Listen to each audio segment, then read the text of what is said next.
Nice to meet you. Great to meet And you. this is the first time we are meeting, and thanks for spontaneously accepting the invite. So we are meeting as a friend, but I just want to pick your brains on nitty-gritties around the subject data science, AI, ML, and especially how did you make your journey from Shiliguri to where you are currently? What motivated you? Right.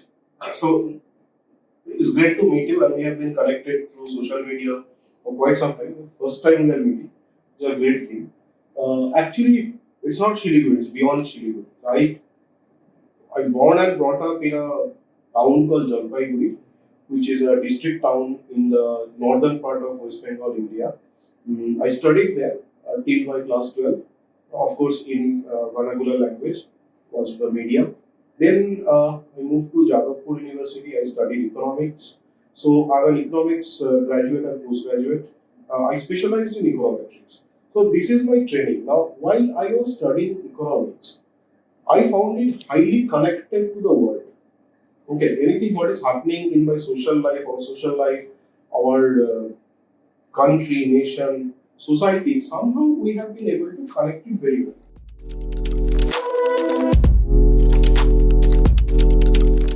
What motivated you to start your journey from Jalpaiguri to now being a CEO of SIBIA Analytics and then selling it to Adani and now in the AVP?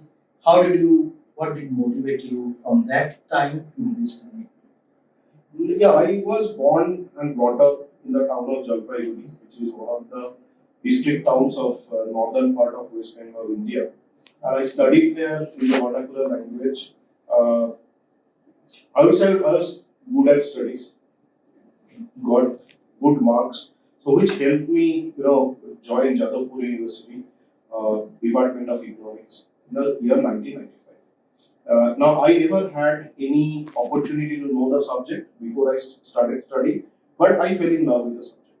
Because the 5 years I studied there, both the undergraduate and the postgraduate courses, I found that it is very relevant and very connectable to our daily life, be it our social life, our political life, our economic life, everything can be connected to what we study, and we are able to explain a lot of the things which is happening around through the subject. When I passed out in 2000, there was no such career what I do in this economics. So the first 3 years I worked as a journalist in Mumbai. But then during that period, this field of data science analytics, as used to call it then, was coming up. And I got a chance to work with a company in This was Bangalore. around which year? This is 2003, end of 2003.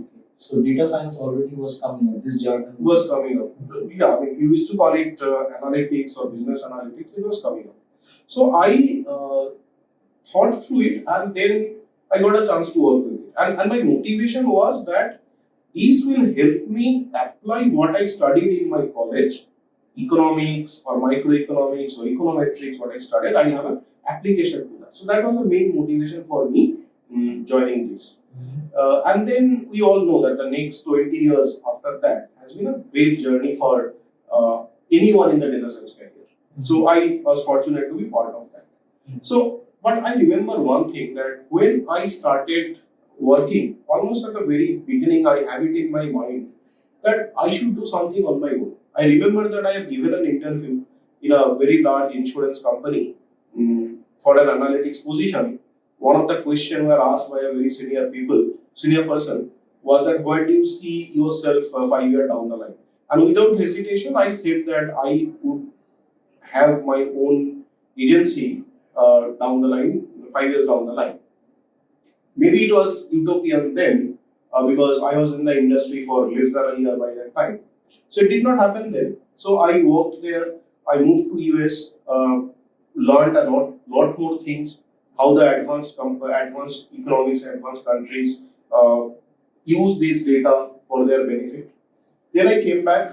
The other good thing happened is that I started my career or worked for a quite long time on pure play analytics or data science companies. But about 5-6 years down the line, I shifted to IT services companies like Wipro and Cognizant. That was I now on a hindsight I see that's a great move for me, because that exposed me a lot of technologies. So this way I could, parallel to my knowledge and expertise in data science, I also could build a knowledge on certain important technology part. This included BFSI sector and all those things. I primarily have worked on the retail and CPG area, and to some extent in the digital area. So BFSI, I'm not an expert, but I have some exposure on that. But the technology was very important to me because I understood what the power of data. If you want to really leverage the power of data, you have to leverage technology. You have to use technology. So that learning I got in the 6, 7 years of working in these large IT corporations. So that was another learning.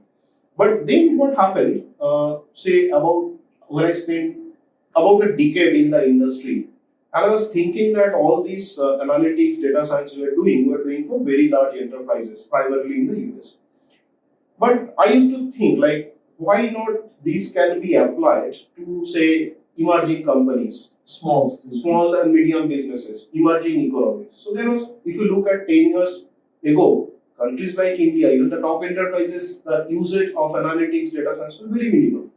But it haunted me why it cannot happen. If we look at, let's say, think of the year 2012, we saw 3 major technology breakthroughs. One is cloud computing. So that gave me an immense power of computing. And we all know that every data science process is a huge computing intensive, because it all involves matrix operations. Right? Even a regression would require the whole matrix to be inverted. So that is one. Second was that the big data technologies came. So managing large data, processing large data was possible. And the third was the analytics softwares broke free from the commercial softwares to open source. R started becoming popular. Python started coming in with their data science packages. So these created a technology possibility where you can actually deliver an analytics solution for any size of company with a pretty low cost and almost with no capex. So you mean to say from 2003 till 2012, you saw that data is an opportunity, but then within that time you also learned those platforms, those tools like R, Python and other things which you saw that these tools enable it to actually really leverage the data. Yes, and at a cheaper manner. So if not every company can think of having a server farm or license of the commercial software. So those are the huge entry barriers for the small and medium companies. So that is the motivation that okay, now this barrier is not there. Anyone can serve those small and medium companies or the emerging markets. Mm-hmm. So that was the main motivation. And then I started this company, SIBIA, in 2014. We have been slowly growing. Somehow, we saw that during the pandemic, when the lockdown was going on, many Indian enterprises started adopting data science or AIML, whatever you call, into their business processes. They were digitalizing the whole business. As a part of that, AIML was one of the more important steps. To this again, but this ends our first part, and nice knowing Angshuman what motivated you, how your childhood and how it got shaped, and how you saw opportunity being inspired of an economist basically, and still now you study some statistics and other. Yes. Sometimes so economics is always supported by statistics. Yes. So that was my entry to the data science world. Without statistics or technology, there is no entry. So this econometrics or statistics was our wild card entry to the world. So if I may ask you, for the current generation of students, economics, mathematics, what are the brief overview of subjects which they can still take, but still they can land into this big ocean of data science? No, great question. To be honest, when we started our journey, statistics and econometrics were the most revered subjects. Exactly. But as the time passes, the arena of data science has actually increased manifold. Like agriculture, medicine, tomorrow, film, movie, It has increased as you see. everywhere. And then people with versatile skill are coming over here.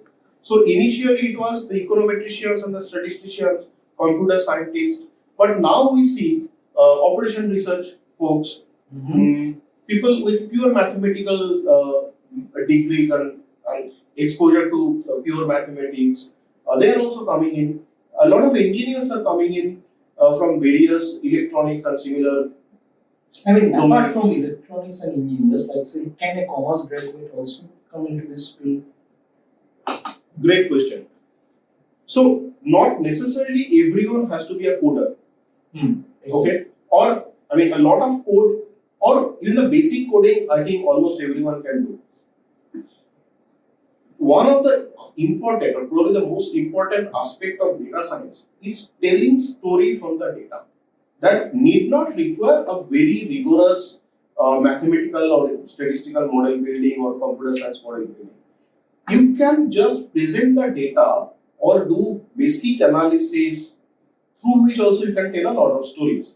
And I feel there commerce graduates or commerce personnel or people with MBA or similar degrees, business degrees, they are very useful. So how to interpret the data and present it to the business and create strategies out of that. So I think many of the folks who studied commerce, for them it would be a very good job opportunity. People who are studying pure finance, CFA or CA kind of courses, they also have a lot of opportunity because of their numeric understanding. I feel that anyone who has a sense of numbers and understand numbers, interpret numbers, they all have an opportunity to work over here. It is not restricted to the computer scientists or the statisticians anymore. Okay, so why I asked, because I generally name this as breaking the barriers, like what we say, there are a lot of overlaying or overlap between interscience and other things. So there might be something like a creative way of breaking into data. Yes. For example, I have witnessed in one of the TED Talks, there was an artist who used to create, suppose this is a spoon, if you throw light on it, it may not look like a spoon, but it may look like a glass. So there is a transformation of how is 2D model is reflecting as a 3D.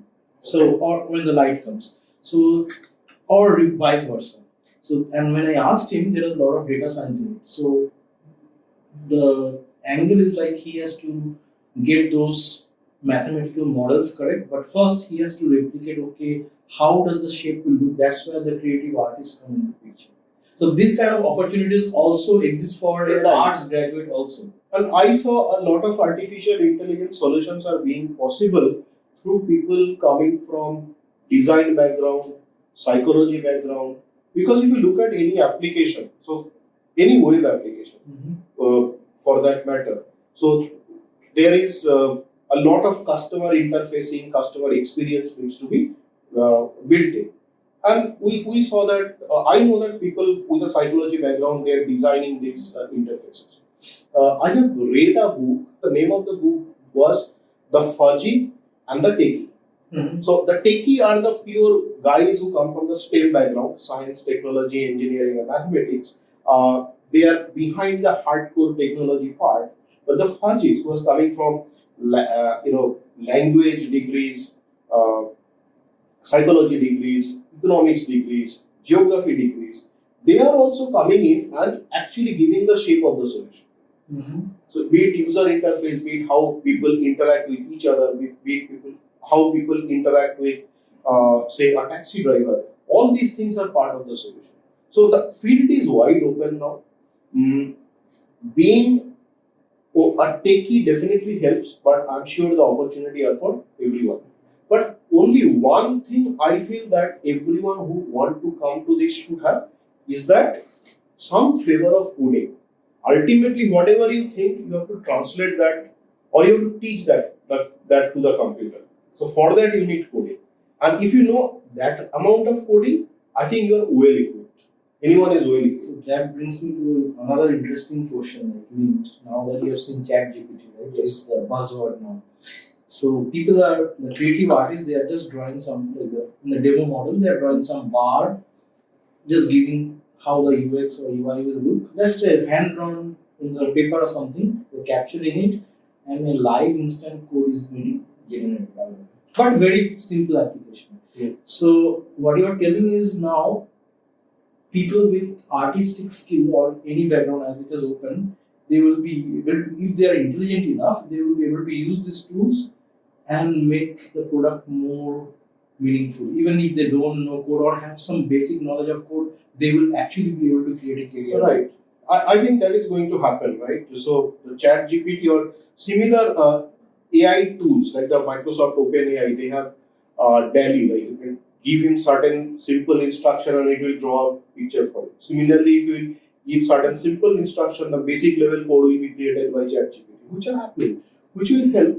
So people who it will help both ways. People who do not have flair of coding as such, still they will get the basic codes done. And people who are really good coder, they get the base code ready and then develop upon that.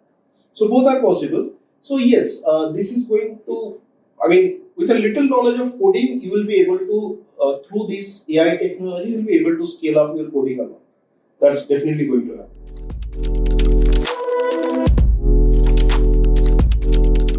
Along with the growth, you have overcome a lot of things. Now, my question is like, how will a person who is entering new, like, be it an entrepreneur or like whatever, or a student who is willing to start a new career, how can they have a motivation or some kind of a mindset where they can overcome this kind of challenges? Challenges have been part of my life from the very early age. When I was in class 11, in a car accident, I lost my right hand. I was used to write in the right hand, so my study, everything was dependent upon that. But I had to shift to left hand, writing in left hand and everything. But I did not drop a year. I wrote the final board exams 7-8 months down the line, and I scored pretty well. It's not a devastation. So challenges were part of me, and I did not really bother that I lost the hand and what I should do. My career is over. I never thought of that. So I knew that I had to change myself, and I did that. So and it came from me. So about 4-5 months in between. So I had to learn writing in left hand and this that. And I told all my teachers that, sir, please don't discount me or give me any handicap. Check my papers as if any other student. And they did that. And I scored fairly well. Not the best, but I scored fairly well. So challenges were there. But I always felt that when I started my business, see, I have worked in top multinationals, Cognizant, Wipro, Symphony, IRI, worked in US, in India, top multinationals, and so a lot of things were granted for us, right? I go and meet someone, everybody would oblige me because I came from Wipro. I go and tell something about a technology or a solution, people will listen to me because I come from Cognizant. But when I started going to the new clients, new people or anything, everybody was skeptic. Who is this guy? I never heard of the company. You didn't have a brand. I don't have a brand. Yeah. But yes, so it was a long journey. It took time for people to get convinced. Good part is that the market like India or the Southeast Asia where we are primarily working, people were open to experiment at least in the data science field because that's a very new thing and almost nobody had a clue how to do that. Yes, and not only getting the client, so the selling have to happen at every place. From like, if you go and want to rent a house for your office, even the landlord will be skeptical whether this company will be able to pay my rent. So you have to sell that, what we are doing, how we are doing, what is our backing. When you plan to recruit people, the same thing happens. Why someone would join a startup, small startup, while the multinationals are waiting for those talents.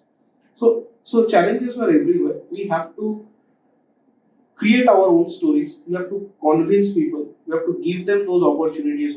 See, we cannot compete in terms of money that we can pay to a team member. Are you profitable in the first 2 years?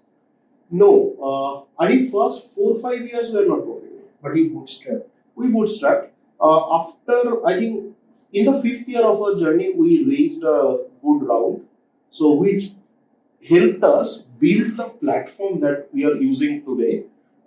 people, processes, actual technology platform that helped us. So we raised about $250,000 there. So that was the only investment we have to, and that was important. So now after that investment came, then onwards we have always been profitable.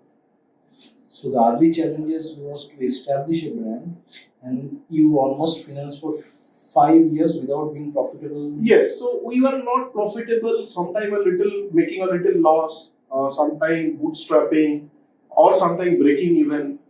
So Were you handling all this alone, or we had it? I have been handling mostly on my own the whole businesses. Much later, one of my mentors, who were also my boss, super boss in companies, and he joined us. He also invested and started taking care of some of the strategic initiatives. But he has never hands-on full time, but used to guide us uh, and give directions to what we do. So the company has always been embedded to him. His name is Krishna Iyer, who is based in Pune. Uh, and he also arranged for the angel or seed round that we have raised. So he also arranged for that. Today, one of the success I feel is that this company could bring in that when we got acquired, we made it possible for Krishna to get a 10x return. And rest of the investors also, they got 2-3 times of the money. This brings me to a very interesting question. Generally, gets asked by a lot of people because I want to learn from your experience and a lot of people also. I'm sure, like, so there are two modes of starting and doing a startup. One is bootstrapped, and another is VC funding at some later stage. Generally, people nowadays advise to do bootstrap because then the VCs can not influence your day-to-day activity or decisions or those kind of things. So, do you agree with this, or do you think there is a hybrid somewhere, or we should go directly from day one pitch? I'm not sure, but I feel that it depends on the business model, what you are building. But for any business, I strongly believe to start with, you have to build on your own without being influenced by money or anything. If you can create a good product or a good solution, and more importantly, create traction in the market. And for me, any success of a product or business is the revenue. Revenue is the only success metrics.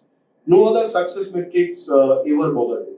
So that is important that you got the revenue. So then maybe I think the fund should be for scalability, not for building. So you want to say between growth and revenue has higher precedence. Many business who has a established value in the market will definitely grow, but that would be a longer one. The investment money will. So for me, if someone thinking of building a business, my suggestion is that try to build on your own, establish the value proposition in the market, then take investment for scale.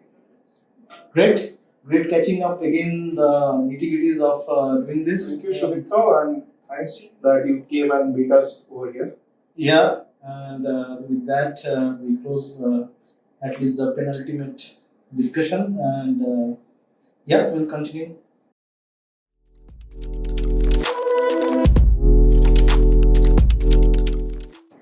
So yeah, we had two wonderful sessions, and the last session, as we say, like connecting the dots, where we heard your journey first from Jalpaiguri to here.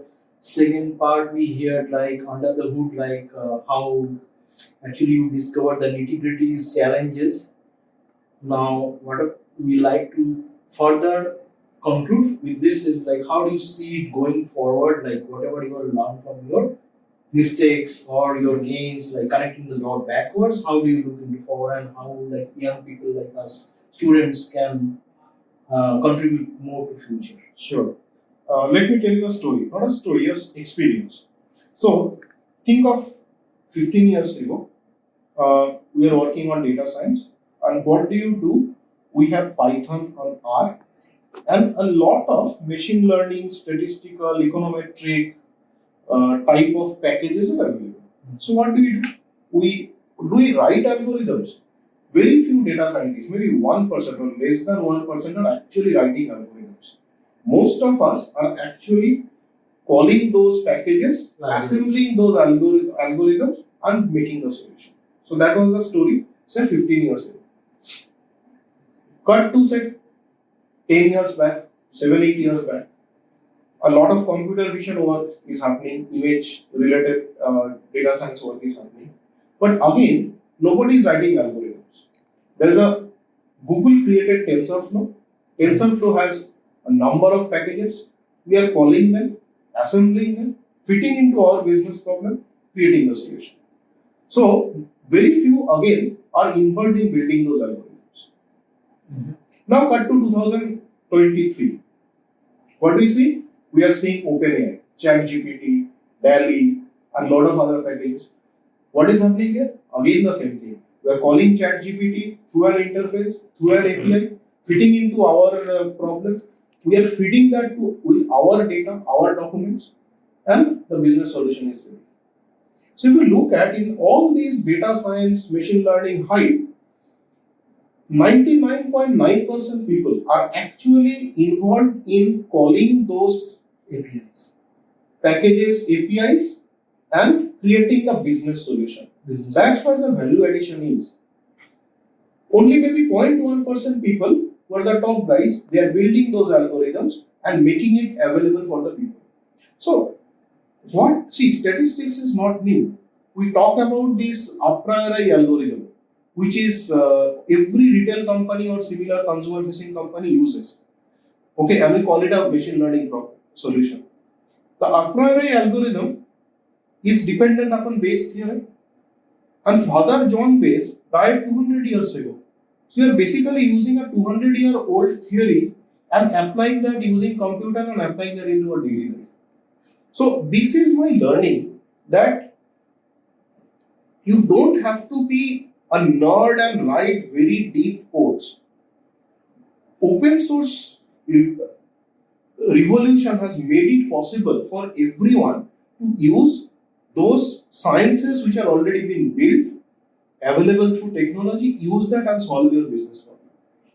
So even in future, what I see is that what I have seen from Python packages and R packages to TensorFlow to today's OpenAI, that these learnings are always available to you.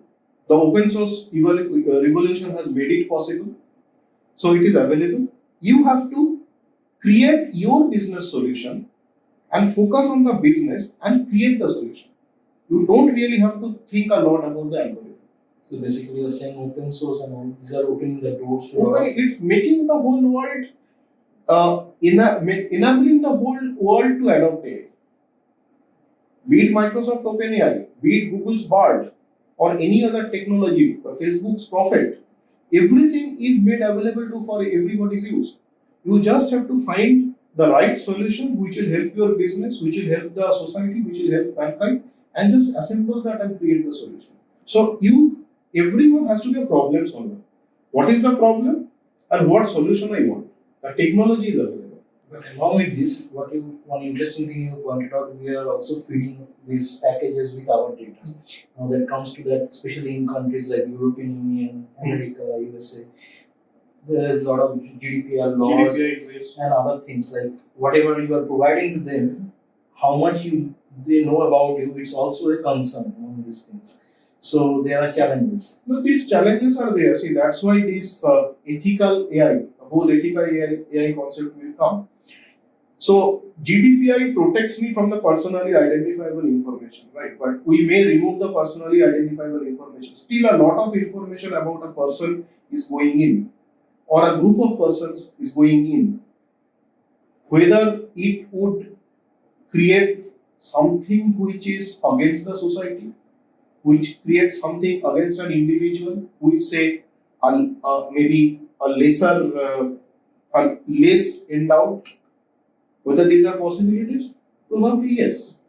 If the AI started learning that there is a group of drivers whose eyesight is lower, and the AI, the insurance packages may be discriminating them, which is a possibility.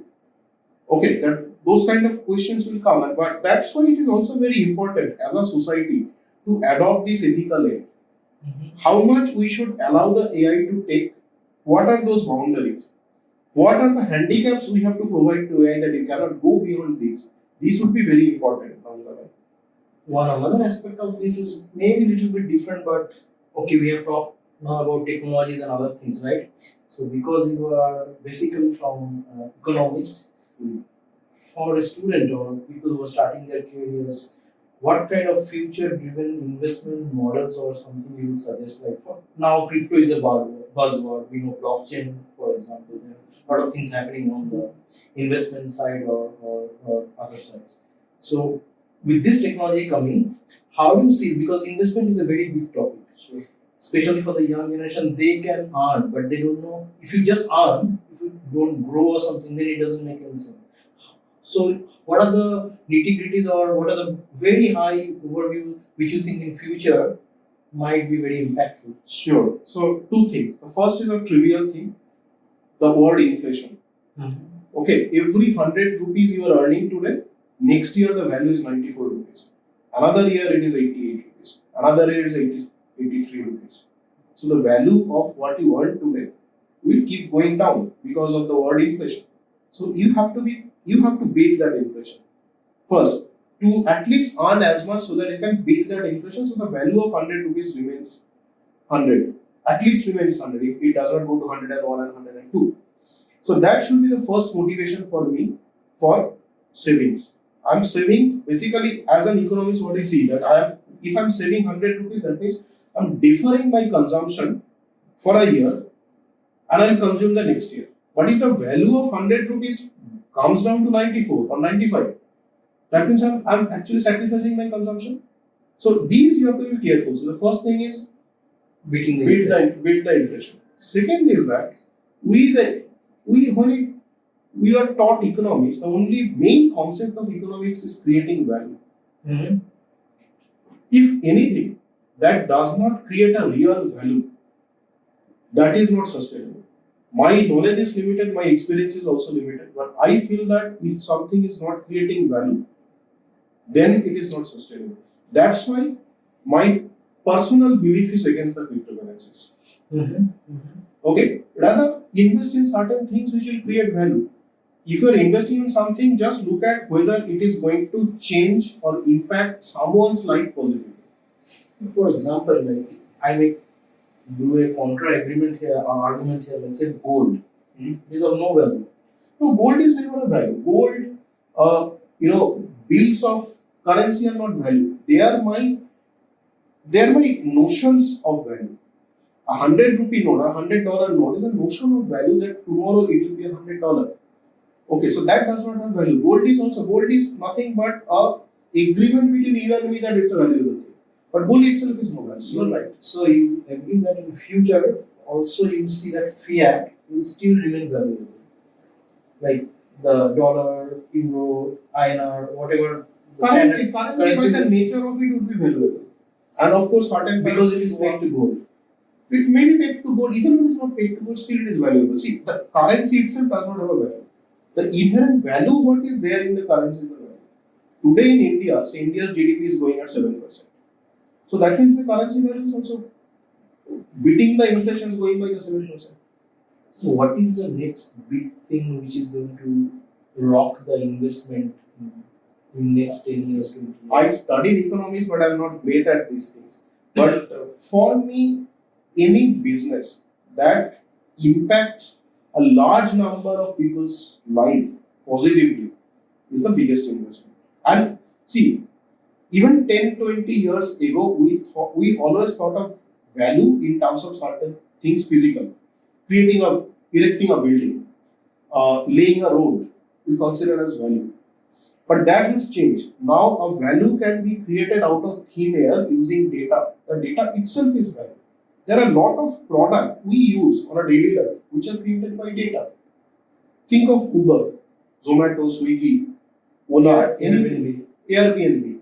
So if you go to an Airbnb, you pay for the room, but a part of the room is for the physical infrastructure of the house.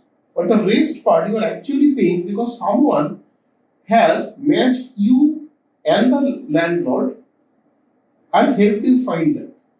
So that is like you're buying a share, like you quote and he quotes, and then when the arts of the yes, but that's why the platform is valuable. So if I mean, if you think of any share trading platform, you look at India, like all these companies like Zerodha and other has came, Zerodha Grow has came, and earlier there was Shekhar and HDFC Securities and ICICI and all. So they are also providing this platform. So that's why they are valuable, and they are taking a very very small cut on the transaction value. So this itself, like today, if I think of going to a place and I do not know where the place is, what is the property there, someone is providing me this service. That service is valuable. So, if I may conclude, then for future investment, all you are saying is create a valuable product. Become an entrepreneur, or if Or back an entrepreneur. or back so invest in shares, buy IPOs if you find valuable. Yeah, if you really can do this, identify a few good startups who are creating good value. This way, you will not only kind of going for your own return, a very high return, but also that idea that someone has a great idea, you are helping him execute, which will definitely impact a lot of people's life. I always suggest someone who think of investing, always suggest that find out some entrepreneur who is really enterprising, has a great idea, and can impact a lot of lives back then. And you need not be a 50 lakhs, 1 crore rupees. You can start backing invest entrepreneurs maybe 20,000 rupees. Do that. Great again. Thanks, Angshuman, for a wonderful discussion. And yeah, I enjoyed this a lot too. And thanks for coming, and thanks also to for discussion with these topics, and it was great to catch your minds with your experience. Yeah, very much.